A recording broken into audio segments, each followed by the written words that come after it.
Tonight, do our bosses have the right to know everything we type? I see you take pole dancing classes. I don't. It's time to control alt debate right here on Crossballs. Comedians posing as experts. Pot is good for everyone. Women are designed for sex. Hunting is self-defense. I drive drunk all the time. Debating real people. I'm not gay. It's totally immoral. Who don't know the show is fake. That's a lie. You're an idiot. Die. Out of the crossfire, beyond hardball. This is Crossballs.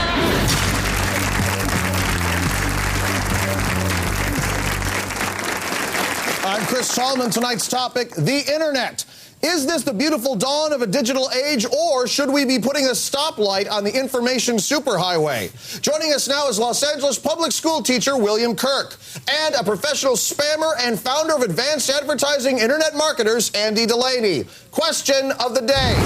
Is life on the internet keeping us out of life in the real world? William, let's start with you. It's leaving less and less time for people to explore, reach out, and meet new people. It's making it so there's less time for them to even find out who they are themselves because they're constantly staring at a screen and not looking inside themselves. More time with the screen and less with people. Andy, how do you respond? If you're not connected to the internet, you might as well live in a cave in Afghanistan. Do you know what I'm saying? No, not at all. Okay, because there is a global party going on the internet, and the people who aren't a part of it feel like they haven't been invited to a party, and they get angry, and those people end up being terrorists a lot of the time. Well, how are people actually finding out who one another is when they're all putting their pseudonyms online and acting like something that they're not? The more technology in a civilization, the more civilized that civilization becomes. There would be no cannibalism in Africa if they had cable. What? Come on. Almost everyone agrees that the most negative part of the internet is spam. Is it wrong to bombard people with unwanted emails? William? It's just like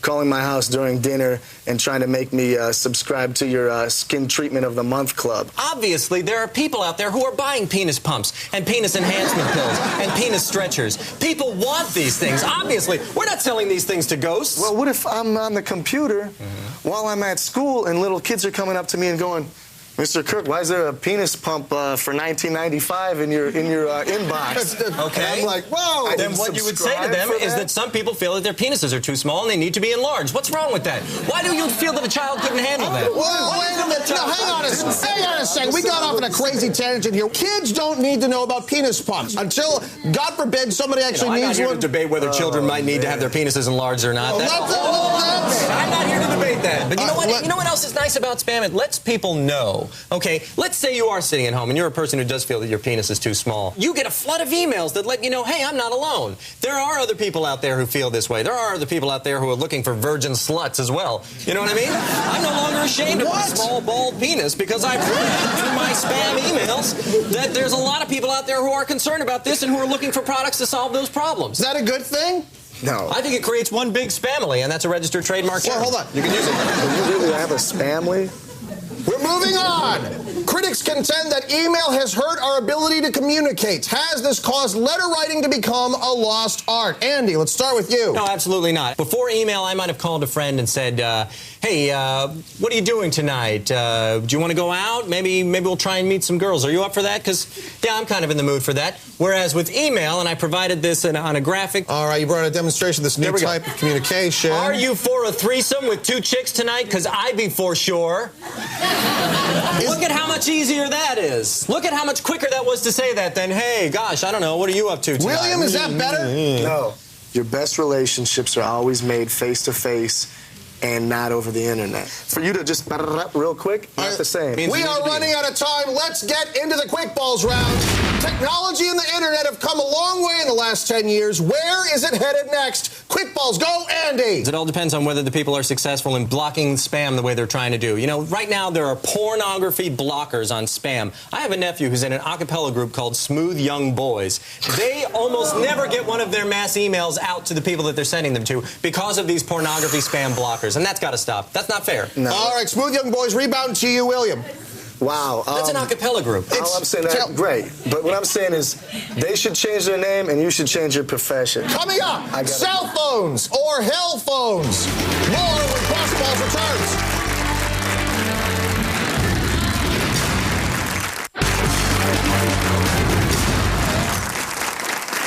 Welcome back. Tonight, cell phone users, always connected or always inconsiderate. First up, we have an activist in favor of phone jamming in public places, Matt Pullen. Also with us, the author of Manners Reloaded, The Etiquette for the 21st Century, Mary Stanton. Thank you for being with us. Burning question.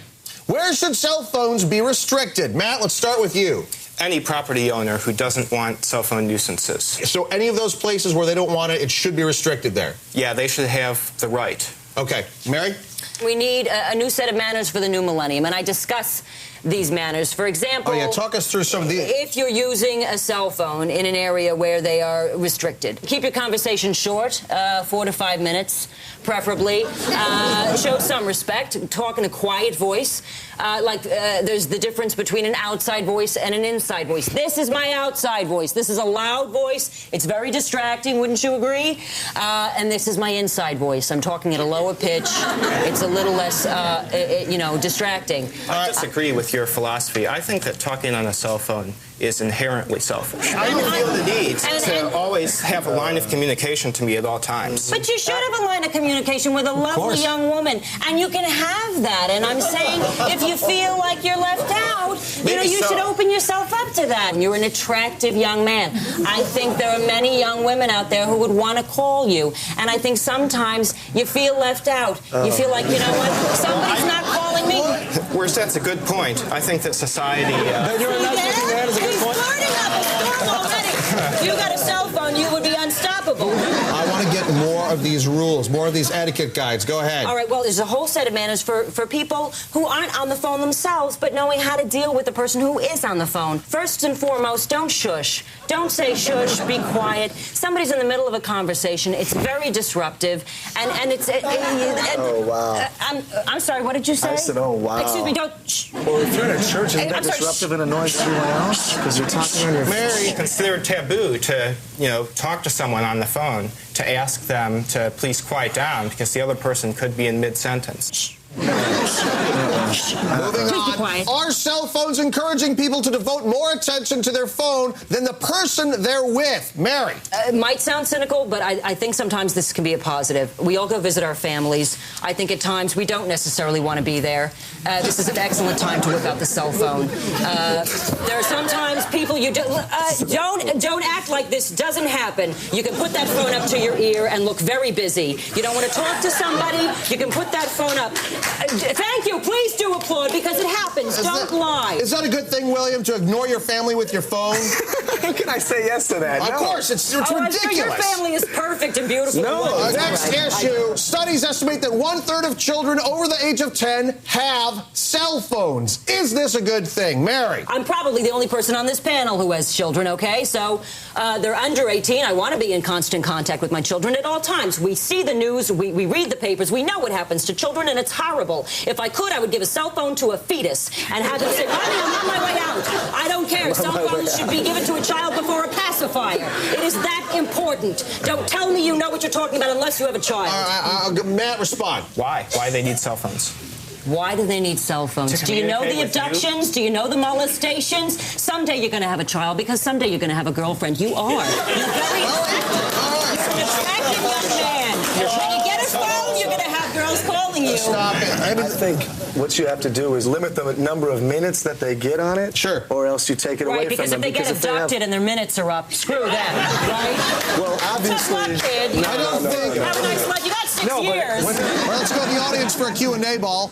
Go ahead, man. Ball's in your court. My question is for Mary. When you were talking, I found you incredibly hypocritical. You took the pros and cons of everyone's argument, you merged them together to get this contorted image. And if the world had this mainstream view, which you seem to want to spread to the world by having this book, I think our society would collapse in about 6 months.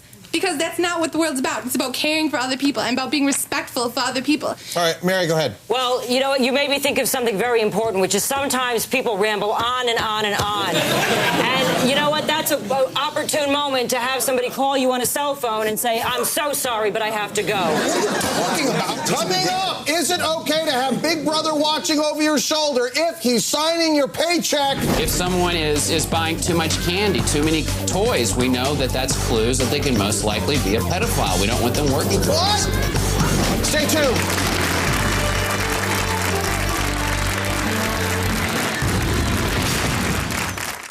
next Crossballs. Are all environmentalists liars? You've heard of man versus nature before, right? You've heard of that? Yes, sir. Well, I'm for man, okay?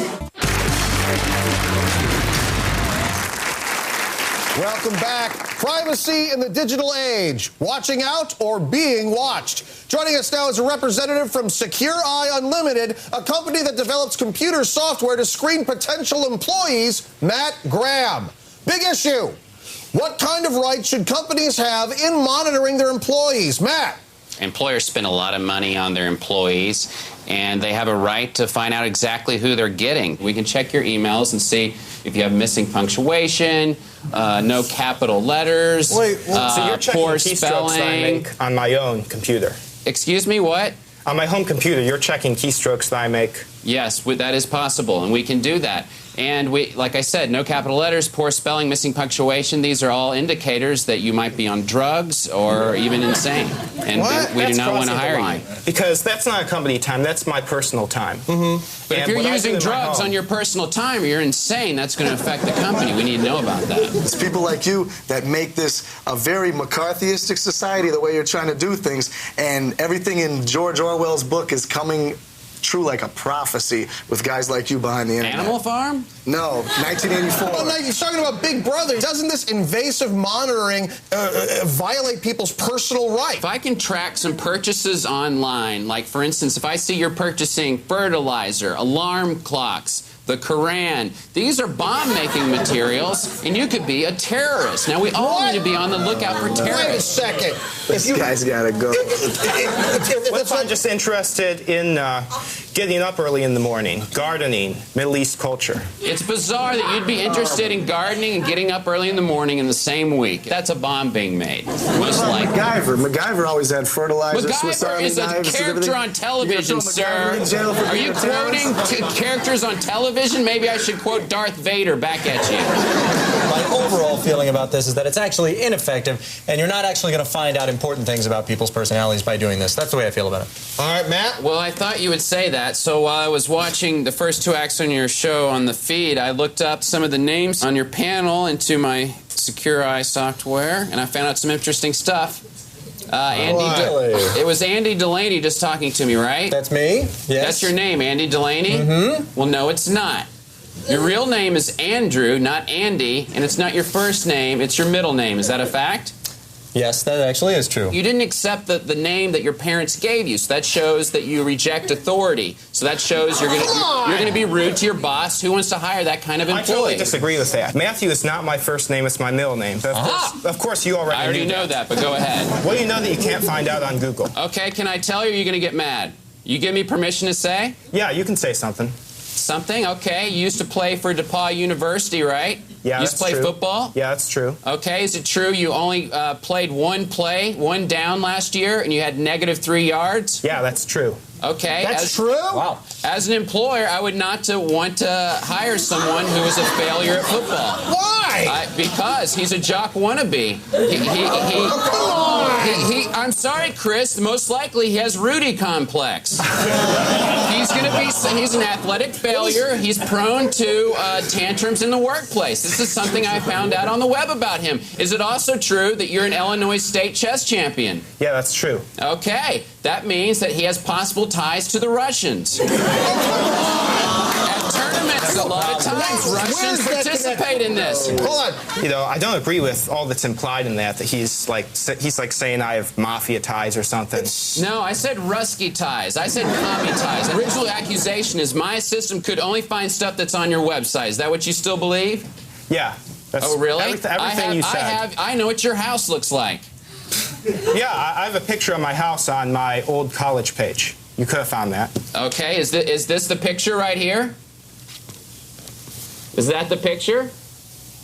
No, that's my front door. That sure is, and that's not the picture, is it? No, that's not. Okay. Whoa!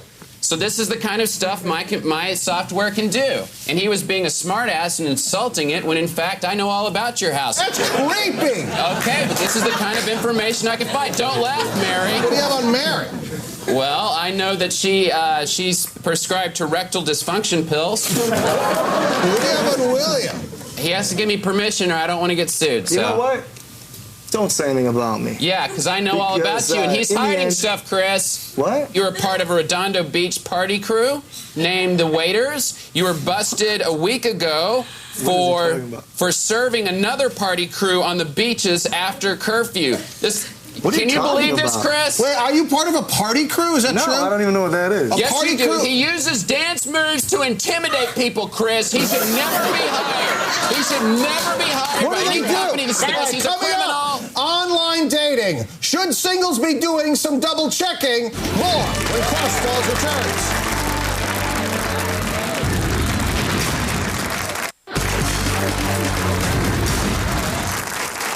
Welcome back.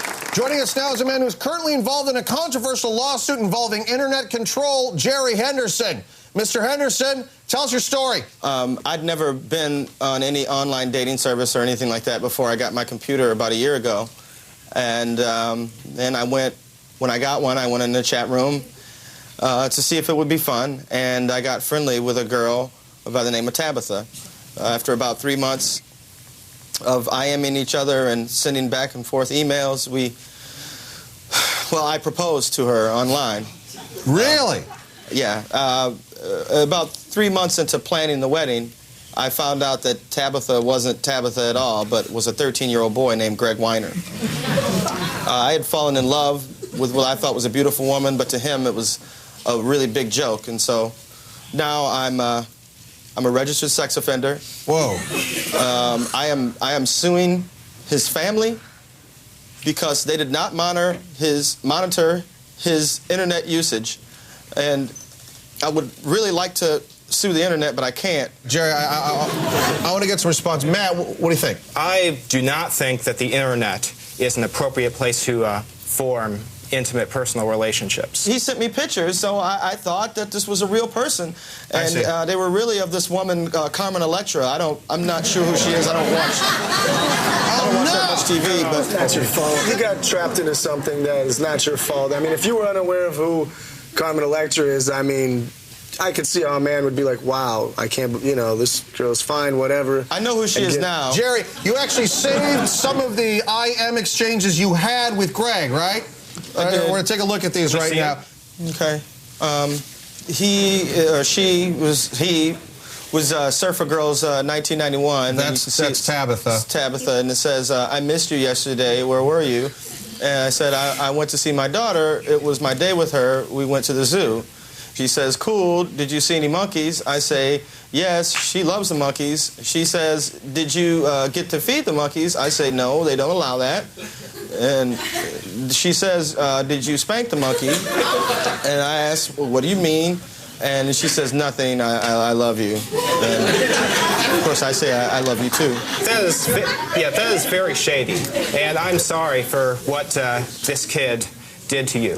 Mr. Henderson has a video that will be used in his trial. Now tell us about that, Jerry. We did have a meeting. Greg set up a meeting between us. So you thought you were meeting Tabitha? Exactly. I thought I was meeting her, and he videotaped it, and now he sent it to me thinking it would be funny, but now I have it as evidence, and I'm taking it to court. All right. Let's take a look. Shut up, dude. Sit down.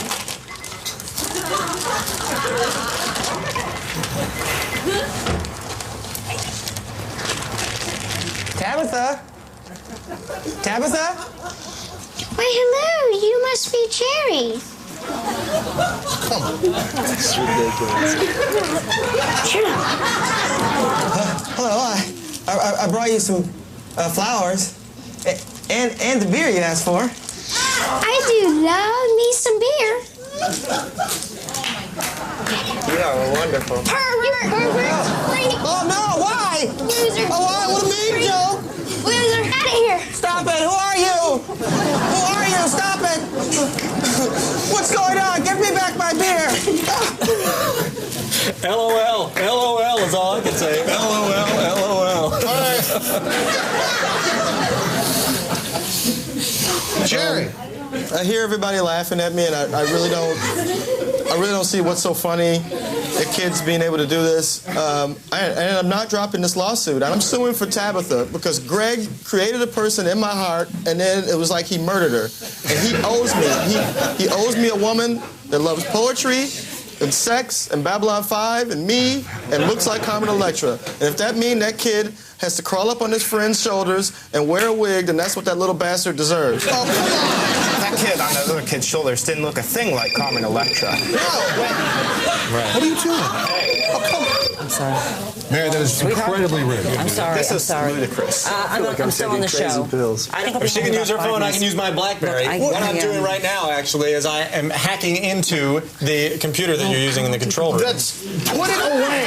I've just put William's image up on the monitors. That is... And use the... what are you... This is a mockery. This is absolutely... Exactly. This is a mockery. What are you doing? Somebody is a Pigman unit idiot. That's all the time we have. We will see you next time when more experts get caught between the crossballs.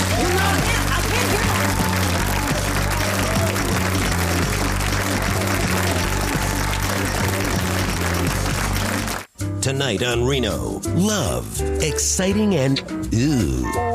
Why are you wearing Garcia's shirt? Go change shirts. All new Reno 911 tonight at 10:30. Graham Norton. He gets what he wants when he wants it. It's party time! Hot lesbian action. There will be masturbation in this story. How does he do it? There's no explaining it. Find out on an all-new Graham Norton Effect tomorrow at 10.